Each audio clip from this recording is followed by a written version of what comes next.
اعوذ باللہ من الشیطان الرجیم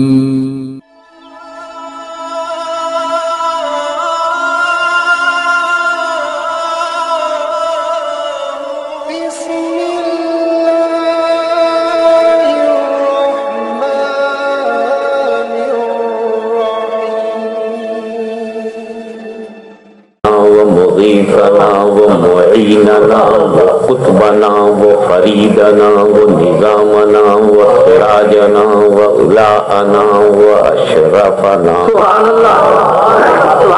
نور عيننا محمدنا صلى الله تعالى عليه وعلى آله وصحابه أجمعين. أما بعد فأعوذ بالله من الشيطان الرجيم. بسم الله الرحمن الرحيم. وأقيموا الصلاة وآتوا الزكاة. صدق الله مولانا العظيم وبلغنا رسوله النبي الكريم ونحن على ذلك لمن الشاهدين والشاكرين والحمد لله رب العالمين. بارگاہ رسالت میں درود پاک کا ہدیہ اللهم صل على سيدنا مولانا محمد وعلى آل سيدنا مولانا محمد وبارك وسلم. قرآن کی میں نے ایسی آیت کریمہ کی تلاوت کا شرف اس وقت حاصل کیا ہے جس کو پھیلانے والے بھی سمجھے نہیں ہیں. کیا بات ہے. اگر نماز اور زکوٰۃ اور روزے اور حج کو یہ سمجھ جاتے تو کبھی پڑھتے نہ جب تک اس کا تقاضا نہ پورا کر لیتے کبھی نماز نہ پڑھتے. پہچانے ہی نہیں. جیسے کچھ جھنڈے ہوتے ہیں نا ہم اٹھائے چلتے ہیں مگر اس لیے کہ پہچانا نہیں. کوئی ترنگا لیے گھوم رہا ہے کوئی دو رنگا لیے گھوم رہا ہے. پہچانتے تو ایسا کرتے نہیں. نماز سب سے زیادہ ان کی مخالف ہے. زکوٰۃ سب سے زیادہ ان کا رد کرے اور یہ لیے گھوم رہے. اب آئیے اس دعوے کو تفصیل سے دیکھیے. نماز قائم کرو اور زکوٰۃ دو. اس میں پہلی توجہ میں یہ چاہوں گا آپ لوگوں کی کہ حج بھی فرض ہے اور اس کا قرآن میں ذکر ہے. لیکن جہاں حج کا ذکر ہے صرف حج ہی کا ذکر ہے, ملا کر دوسری عبادت کا ذکر نہیں ہے.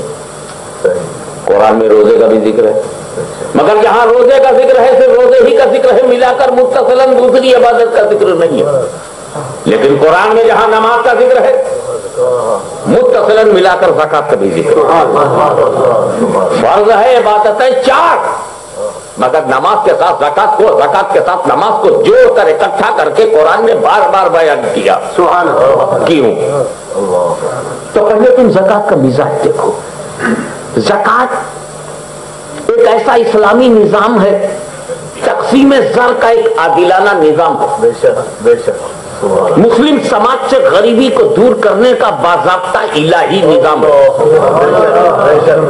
زکوٰۃ well justified distribution of money کا well justified system ہے to remove the poverty from Muslim society, to make the economical balance in Muslim society. تو یہ ڈسٹریبیوشن آف منی کا ایک سسٹم ہے. آپ نے 10 پاؤنڈ کسی کو دے دیا, وہ بھوکا تھا سیدھے بھاگا گیا ٹیک اوے میں اور لیا ہو گیا. اس میں تو ہے کہ لو اور بھاگو. اگر کہیں لاہور میں کسی نے کسی کو 20 روپیہ دے دیا تو سیدھے پہنچا ہوٹل میں, لاؤ روٹی لاؤ. بھوکا تھا بھوک ختم ہو گئی. تو وہ 10 روپیہ کہاں گیا؟ لاہور کے ایک مسلم ہوٹل میں. پھر وہ 10 روپیہ کہاں گیا؟ وہ ہوٹل والا بھی تو گوشت خریدنے جاتا ہے, تو وہ 10 روپیہ پہنچ گیا کسائی کے ہاں. وہ کسائی کے ہاں سے کہاں پہنچا؟ وہ بھی تو دیہات میں جا کے بکرا اور کھسی خریدتا ہے, تو وہ 10 روپیہ پہنچ گیا دیہات میں. پھر وہاں سے کہاں گیا؟ وہ تو کسان تھا, اسے تو کھاد چاہیے تھی, وہ 10 روپیہ پہنچ گیا بلاک میں. اب بلاک سے گورنمنٹ ٹریجری میں اور گورنمنٹ کے خزانے سے ملازم کی تنخواہ میں، ملازم کی تنخواہ سے کسی کپڑے والے کی دکان میں، کپڑے والی کی دکان سے پھر درزی کی دکان پر. اب دیکھ رہے ہیں روپے کو دوڑا دیا تو دوڑنے لگا اور نہ جانے کتنے مشکلوں کی مشکلیں دور کرتا چلا جا رہا ہے. بھوکے کو کپڑا پر کھانا کھلا دیا، دکاندار کی بزنس کو بڑھا دیا اور ایک بے کھاد والے کو کھاد دلا دیا، بے کپڑے والے کو کپڑا دلا دیا اور درزی کے گھر سینے کا کام بھجوا دیا. یہی 10 نہ نکلا ہوتا، رک گیا ہوتا تو بہت سارے مسائل پیدا ہو جاتے، پرابلم پیدا ہو جاتے. تو روپے کو دوڑا دو تو پرابلم سالو ہو جاتے ہیں اور روک لو تو پرابلم پیدا ہو جاتے ہیں. اسی لیے آج ہماری حکومتیں کہتی ہیں کہ جس روپے کو دوڑا دیا جائے وہ وائٹ منی ہے،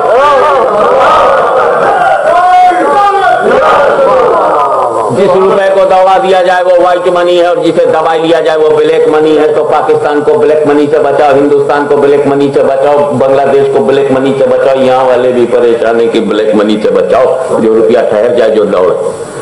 آج امریکہ، Russia, France, Britain, China, super power countries of the world آج ایئر کنڈیشن میں بیٹھ کر، ملینر بلینر ہو کر، صوفہ سیٹ پر بیٹھ کر، آرام دہ کرسی پر بیٹھ کر، اب تمہاری سمجھ میں آیا، اب تم نے سمجھا کہ جسے دوڑایا جائے وہ روپیہ وائٹ منی ہے. اب سمجھے ہو. ذرا مسلمانوں کی قسمت دیکھو کہ آج سے 1400 برس پہلے مدینے کی چٹائی پر بیٹھ کر میرے نبی نے تقسیم زر کا نظام دے دیا. جب زکات دیجیے گا غریب کو دیجیے گا، محتاج کو دیجیے گا، مگر ایک بات دیکھ لیجیے گا کہ وہ محتاج سید نہ ہو. سبحان اللہ. اگر سید غریب بھی ہے تو دینا حرام ہے، اس کا لینا حرام ہے.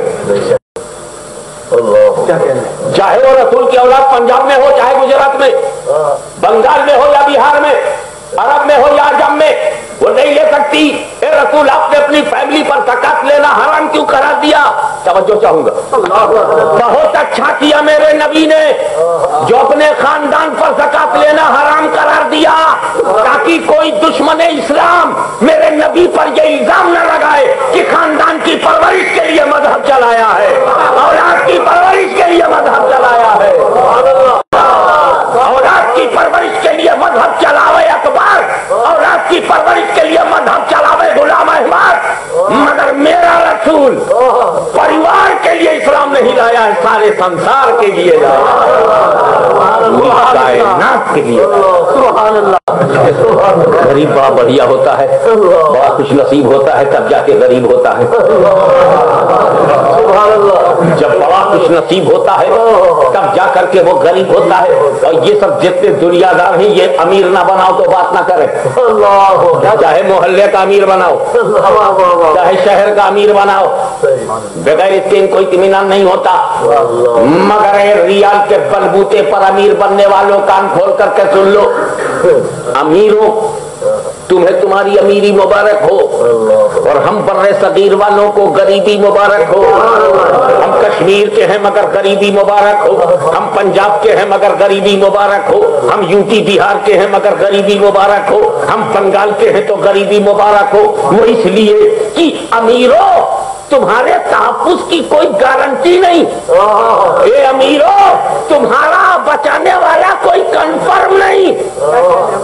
اس لیے رسک اور خطرہ تو امیر کو ہے، کیونکہ امیر کو بچانے کے لیے ہند و پاک میں کوئی امیر نواز نہیں ہے، مگر غریبوں کو بچانے کے لیے غریب نواز ہے. شریعت کا ڈیسیجن کیا ہے کہ اے امت رسول تو آل رسول کی طرح نہیں ہے.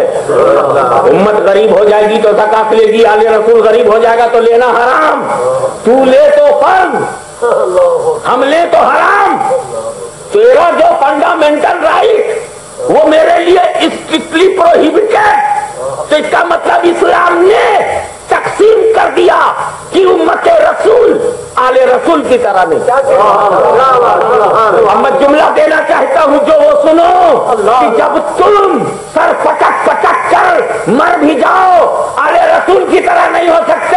تو اے لوگوں جب آل رسول کی طرح ہونا ناممکن ہے تو رسول کی طرح کیسے ہو جاؤ؟